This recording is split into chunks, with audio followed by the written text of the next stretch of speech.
Ya, itu tadi Pai Eksan dengan kemampuannya bermain gitar dengan cara yang tidak lazim. Satu performance yang luar biasa dan ini sebenarnya mencitrakan kemampuan anak-anak atau putra-putri bangsa Indonesia yang luar biasa. Dan kita tahu banyak sekali anak-anak Indonesia, putra-putri terbaik Indonesia yang sukses berkarya di luar negeri. Kemampuan dan karya mereka bahkan mendapat pengakuan serta penghargaan di sana. Secara ekonomi mereka juga sudah sejahtera. Banyak yang masih memikirkan untuk kembali ke Indonesia. Siapa mereka dan apa yang mereka lakukan? Mari kita panggil Daliana. Daliana, terima kasih banyak sudah mau datang ke acara ini. Saya dengar Anda sebelum ini tinggal dan bekerja, berkarya di Belanda, betul? Betul, Bung. Jadi baru aja sebulan ini suami saya Florian yang duduk di depan sama saya, kita baru pulang ke Indonesia. Boleh tahu berapa lama Anda di Belanda? Kurang lebih 11 tahunan. 11 tahun? Ya, 11. Dulu ke Belanda ngapain? Jadi waktu itu setelah lulus S1 arsitektur di Untar, setelah bekerja di Indonesia 1 tahun, saya memutuskan untuk ngambil S2 di Belanda. Waktu itu di Belanda ada sekolah arsitektur yang terkenal, Berlage namanya. Sekolahnya rada eksperimental, jadi emang saya bukan milih negara Belandanya, tapi emang sekolahnya menarik gitu. Sekolah arsitektur eksperimental, gitu. Jadi awalnya sih studi. Anda belajar di sana sampai tingkat apa? Sebetulnya sekarang lagi menyelesaikan S3, tapi berhubung banyak kegiatan-kegiatan menarik, penyelesaiannya ditunda sebentar. Jadi S2-nya sudah lulus, S3-nya itu sebetulnya menyelesaikan S3 kan nggak begitu ada batas waktunya, jadi bisa dipending dulu. Jadi Anda lebih memilih kembali ke Indonesia dulu? Betul. Saya dengar sebagai arsitek, Anda kan sudah punya banyak karya di sana, hidupnya sudah enak, sudah bersuamikan orang Jerman, ya, dan relatif penghargaan terhadap Anda dan karya-karya Anda di sana sudah cukup banyak. Nah, yang jadi pertanyaan mengapa Dana kembali ke Indonesia? Tapi sebelum menjawab pertanyaan itu, bagaimana kalau kita ikuti dulu liputan tentang Dana berikut ini?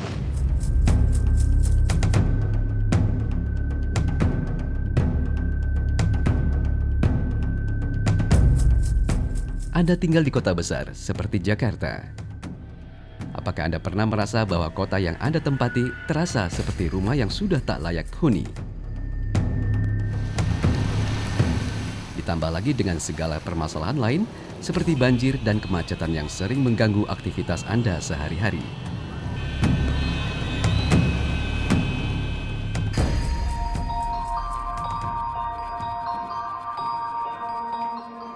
Hal ini pernah dirasakan oleh Daliana Surya Winata, lahir di Jakarta dan lulus pendidikan arsitektural dari Universitas Tarumanegara. Wanita yang akrab disapa Dana ini melanjutkan pendidikan di Berlage University di Rotterdam, Belanda, dan bekerja di firma seperti Office for Metropolitan Authorities atau disingkat OMA, dengan karya-karyanya yang mengagumkan. Menempuh studi S3 dan mengajar di Universitas Delft dan Erasmus di Belanda, Dana pernah meraih penghargaan Indonesian Diaspora Award for Innovation tahun 2012 dan Archineas Award for Architecture Exhibition 2012. Impian ibu satu anak ini menjadikan Jakarta kota yang layak huni, membawanya kembali ke Indonesia.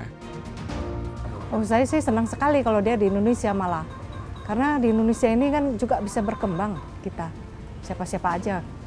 Dia juga nggak pernah dari luar negeri dulu kan, dia juga dari Indonesia berkembang. Dia keluar memang ada bagusnya anak-anak sekolah di situ ada lebih baik. Tapi kalau dia dapat membantu negeri ini, dia kan banyak yang dia bisa kerjakan untuk negara berkembang kan. Negara yang sudah settle down itu, negara yang sudah seperti Eropa, mereka kan tidak terlalu banyak yang harus diurusin. Nah, Indonesia ini banyak sekali. Nah, mungkin tuh saatnya yang paling bagus mungkin dia pulang sekarang ini. Kapabilitasnya sebagai seorang urban planner membuat dirinya kemudian berkolaborasi dengan suaminya sesama arsitek, Florian Hazelman, mendirikan kantor mereka sendiri yang berbasis di Rotterdam, Belanda, Munich, Jerman, dan Bandung, Indonesia.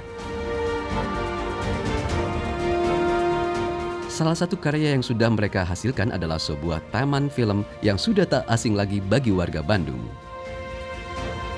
We share the project, we talk about how to deal with it, what could be the concept, how could we tackle it, and I work more on the design part, and Daliana is working more on the communication part, talking with the client and this sort of things. So, you know, we are complementary working on the project, so as a team.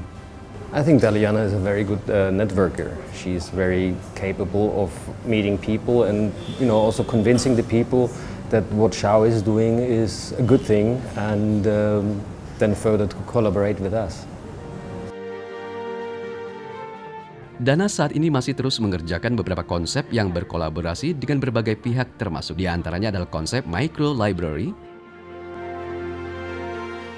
konsep kampung vertikal Muara Angke, konsep social mall, dan konsep super kampung 2045. Tapi kalau saya lihat concern Dana di Indonesia adalah berkaitan dengan hal-hal yang sifatnya tidak hanya arsitektur sebagai bangunan tunggal begitu, tapi kalau saya lihat Dana sangat berkepentingan, sangat concern dengan hal-hal yang sifatnya lebih luas dari itu, misalkan tentang perbaikan kota gitu, melalui arsitektur. Walaupun tinggal di Rotterdam waktu itu selama sekian tahun, toh Dana masih selalu menyempatkan diri untuk memikirkan tentang kondisi Indonesia, terutama dalam kasus yang lebih spesifik tentang Jakarta sebetulnya, kan Dana berasal dari Jakarta dan merasa bahwa kotanya itu memang sudah tidak layak huni begitu ya.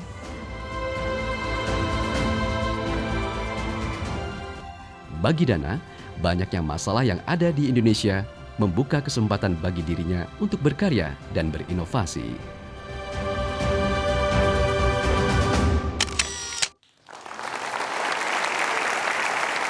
Ya, apa sejak kecil dulu memang Anda bercita-cita menjadi arsitek? Sebetulnya emang dari dulu suka gambar sih awalnya, dan cita-citanya sih jadi pembuat komik atau graphic designer. Oh, dulunya? Gitu, dulunya. Terus ibu saya waktu itu menyarankan kenapa nggak masuk arsitektur aja, karena kalau masuk arsitektur itu bukan cuma nantinya mendesain bangunan gitu katanya, itu lebih ke konstruksi cara pikir.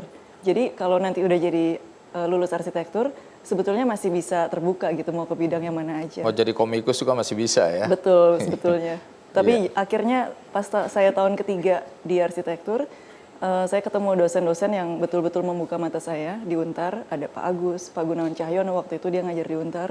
Dan membuka mata saya bahwa arsitektur itu lebih dari sekedar mendesain bangunan yang biasa-biasa aja, tapi bisa juga berbuat sesuatu buat masyarakat dengan membuat arsitektur yang berguna buat kota gitu. Sejak kapan Anda merasa bahwa kemampuan atau keahlian Anda di dalam bidang arsitektur ini bisa memberi manfaat secara sosial? Sejak kapan kesadaran itu lahir?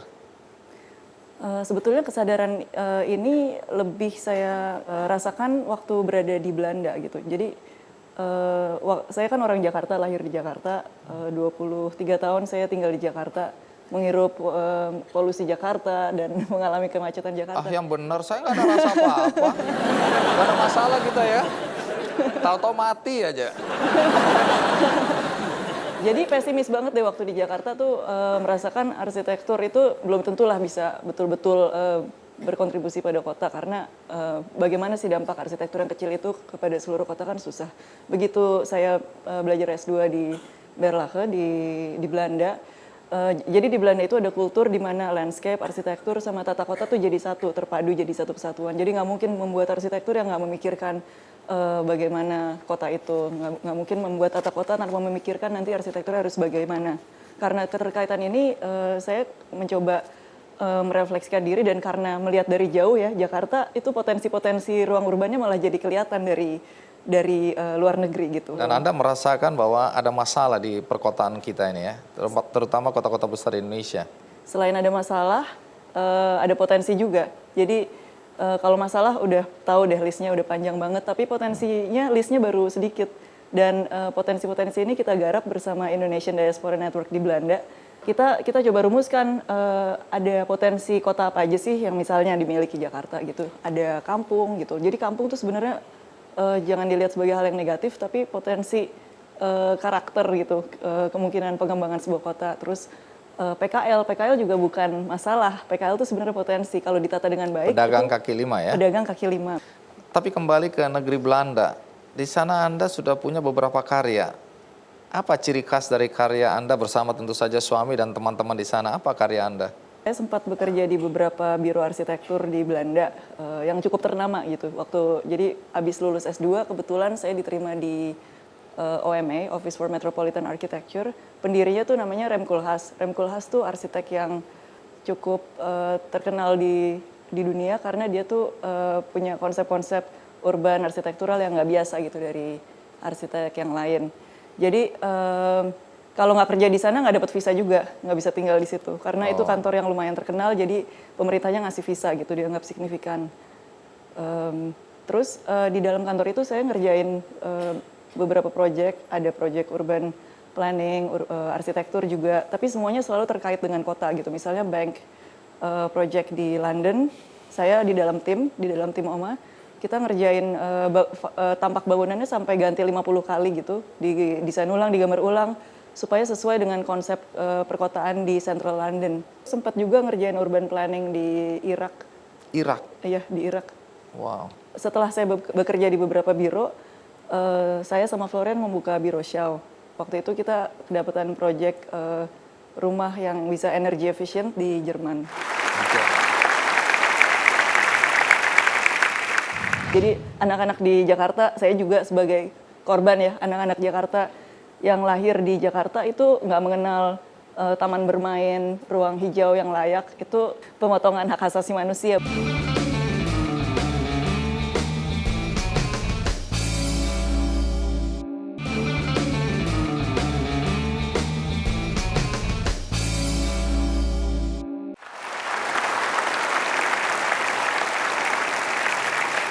Yang saya ingin tahu sebelum saya tanya soal karya-karya Anda atau apa yang Anda akan lakukan di Indonesia, kalau di Belanda, pelajaran atau ilmu apa yang menurut Anda paling berharga yang kemudian bisa diterapkan atau dikontribusikan ke Indonesia?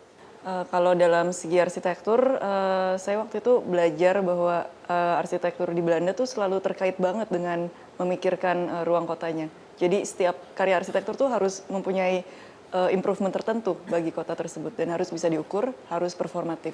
Apa bedanya dengan kota-kota di Indonesia? Ya, saat ini praktek bangun-membangun tentunya bukannya cuma banyak yang melanggar IMB aja kan, tapi belum memikirkan kota tersebut secara kolektif. Jadi baru mikirin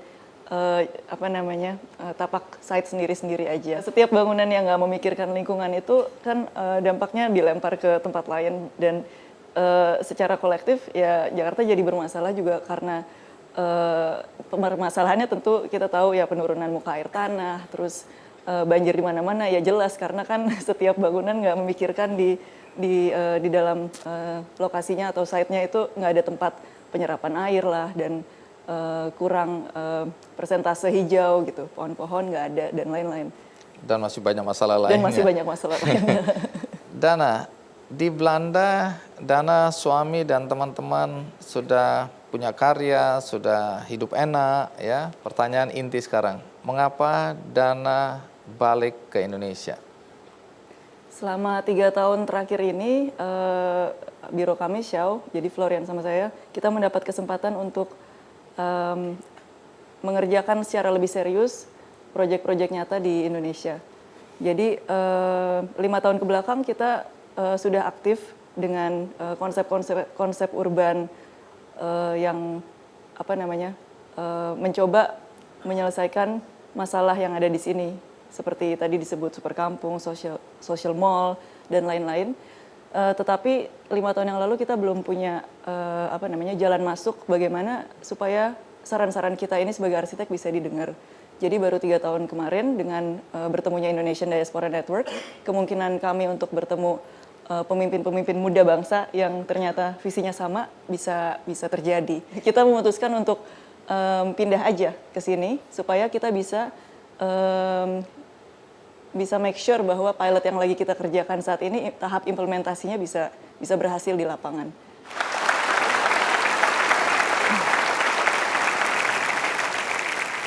Menarik ya, diaspora.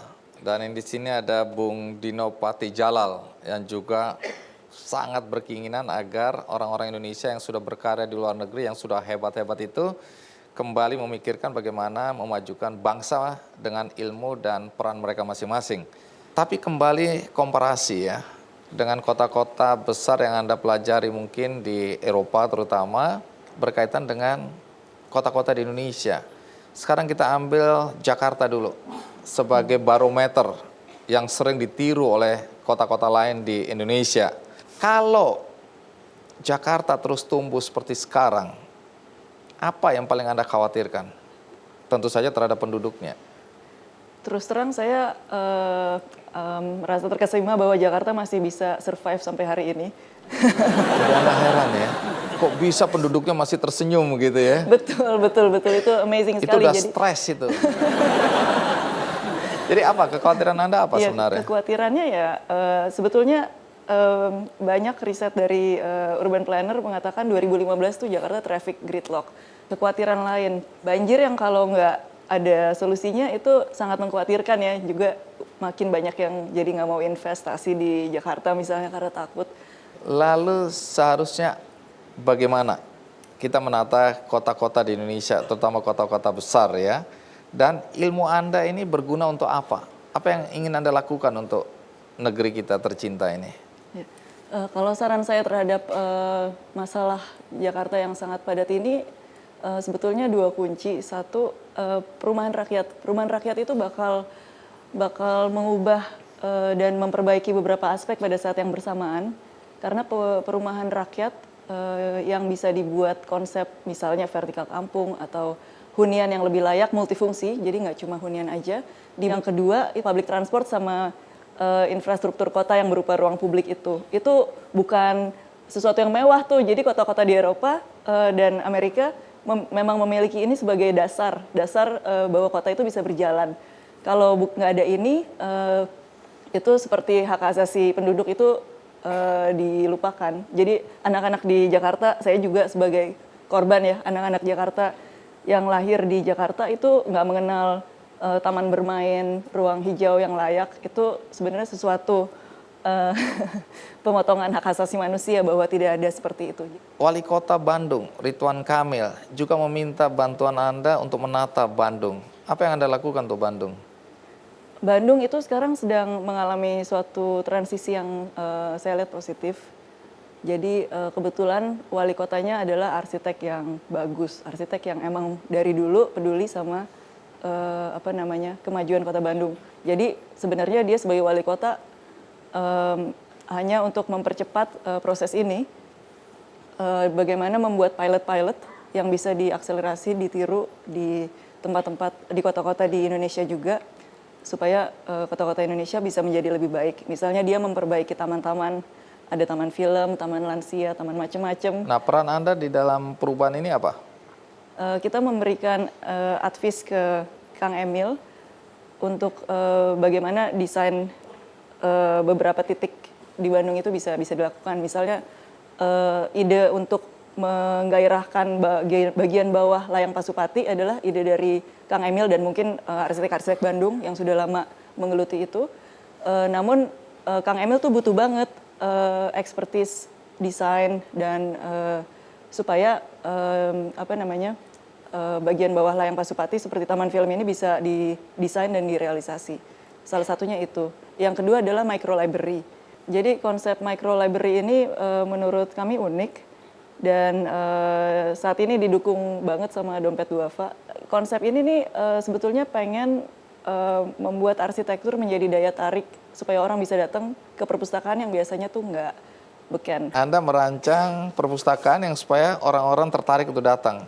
Apa istimewanya nih perpustakaan mikro ini? Micro library itu menggunakan site yang sekecil mungkin dan dengan desain yang sebagus mungkin, mengoptimalkan supaya perpustakaan tetap bisa ada di situ, kegiatan komunitas warga juga tetap bisa ada di situ. Saat ini sedang dikonstruksi di yang pertama, pilot pertama di Taman Bima di Bandung.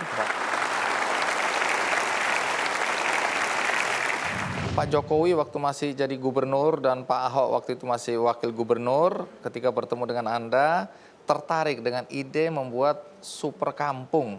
Nah, waktu itu apa sebenarnya ide atau gagasan yang disampaikan?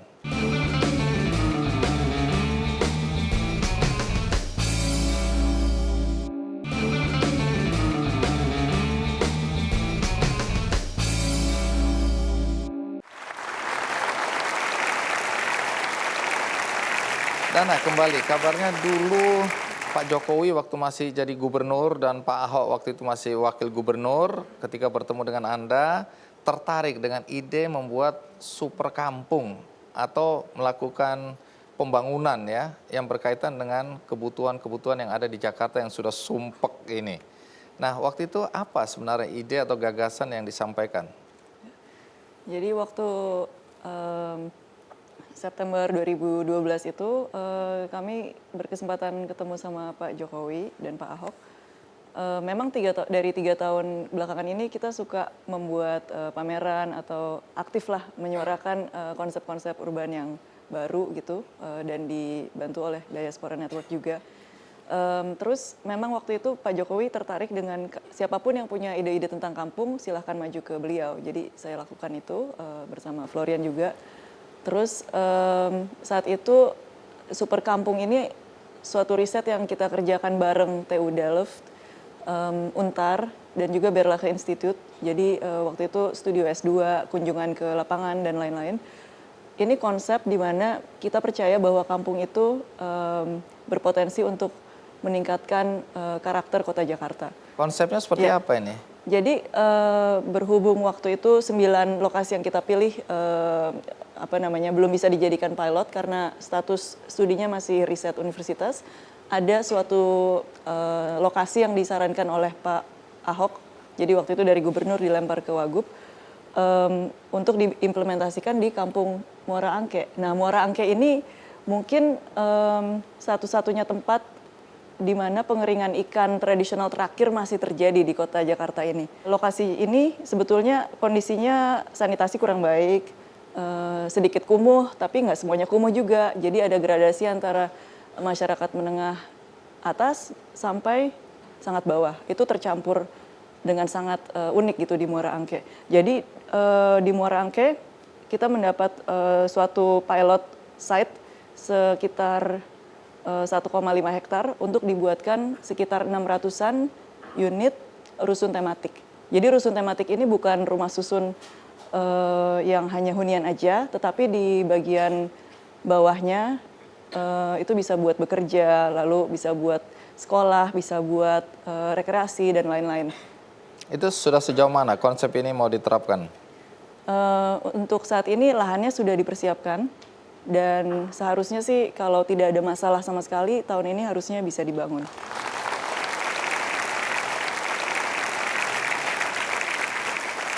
Itu sempat terjadi kesalahpahaman dengan penduduk setempat karena miskomunikasi sedikit. Jadi penduduk Jakarta kan udah lama digusur-gusur terus. Jadi udah begitu udah stres, curiga. Jadi waktu mereka mendengar dari Pemkot setempat bahwa mau ada pembangunan rusun nih, lalu pikirannya langsung negatif. Gusur. Rusun apa nih? Rusun apartemen mewah gitu kan. Kita diskusi dengan penduduk setempat. Jadi perlunya relasi dengan komunitas sebagai arsitek ini penting sekali. Jadi kita memang dari awal datang ke lokasi Muara Angke tanpa membawa egoisme sebagai arsitek. Kita coba mendengar keinginan mereka. Mendengar aspirasi warga tuh maunya seperti apa. Warganya juga bukan satu suara, banyak sekali suara-suaranya, dan kita coba dengarkan semua dengan sebuah interview kepada berbagai warga yang punya jenis pekerjaan berbeda. Kira-kira program ruang apa nih, kegiatan mereka apa supaya kita bisa tuangkan sebagai arsitek program ruang apa yang perlu ada di situ. Gitu. Menarik karena Anda kembali bukan sendiri, Anda beserta suami. Yang jadi pertanyaan, suami ini mau karena ikhlas atau karena dipaksa? Suami saya yang mengajak kita untuk meyakinkan saya untuk pindah ke sini duluan. Gitu. Kenapa begitu? Kalau dari awal sih, ya gimana ya, semua orang diaspora Indonesia yang pindah ke luar negeri tuh hatinya pasti selalu terikat di Indonesia. Jadi suatu saat saya merasa akan kembali, tapi saya nggak tahu waktunya tuh sekarang apa nanti gitu. Sedangkan di Rotterdam menjanjikan welfare yang menarik, kita merasa kita diperlukan di Indonesia saat ini, kita pulang. Kita nggak ingin menyia-nyiakan kesempatan ini, dan mumpung masih muda, kita pengen supaya hidup kita bisa dipakai semaksimal mungkin buat... Jadi suami tidak keberatan, malah mendorong ya? Betul. Sekarang dia merasa menyesal atau tidak? So, Ian, are you sorry that we are in Indonesia? No, no.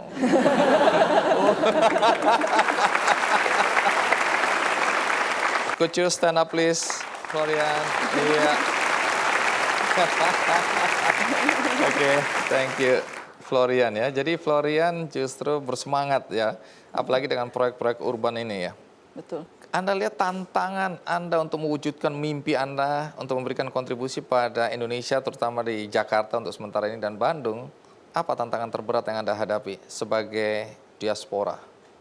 Orang yang sudah sukses di luar, sudah mapan, sudah sejahtera, kembali ke Indonesia. Nah, tantangan apa yang Anda rasakan atau Anda hadapi?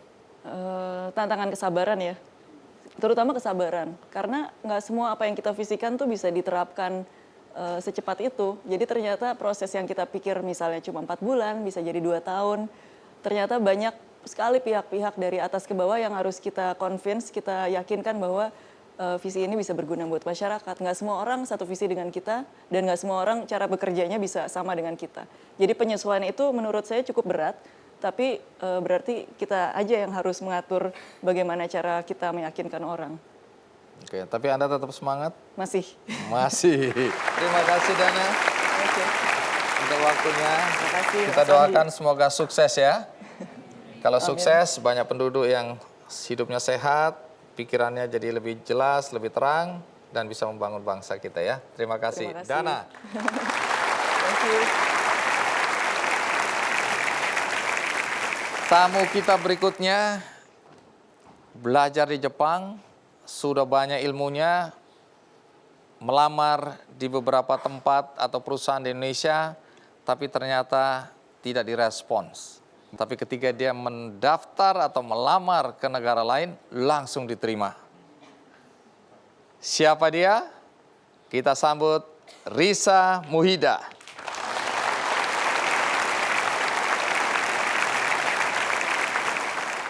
Iya, terima kasih Mas Risa sudah mau datang.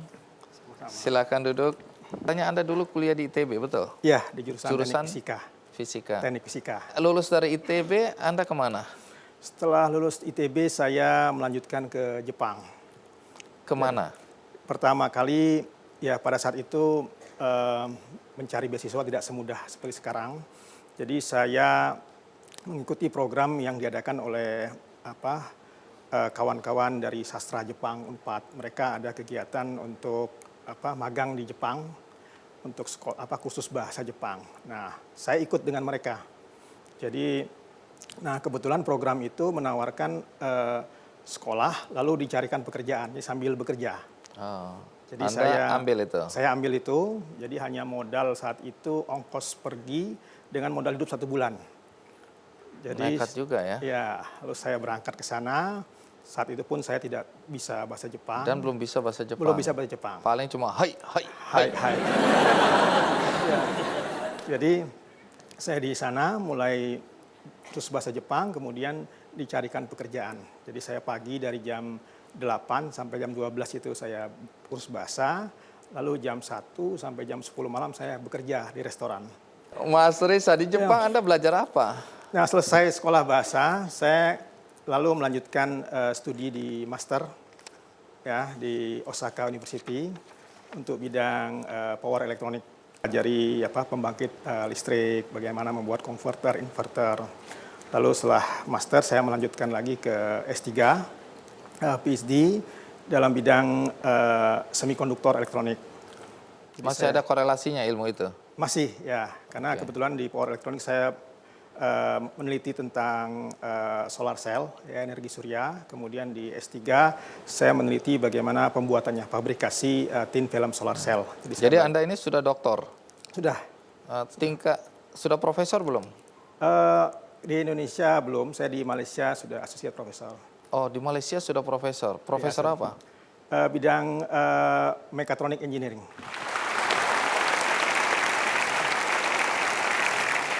Keputusan Anda ini kan aneh ya. Artinya Anda sudah mendapat penghargaan di sana, pengakuan di sana, kehidupan yang lebih baik, tunjangan macam-macam ya, termasuk pendidikan untuk anak-anak Anda. Pertanyaannya, lalu kebahagiaan apa yang Anda dapatkan di sini?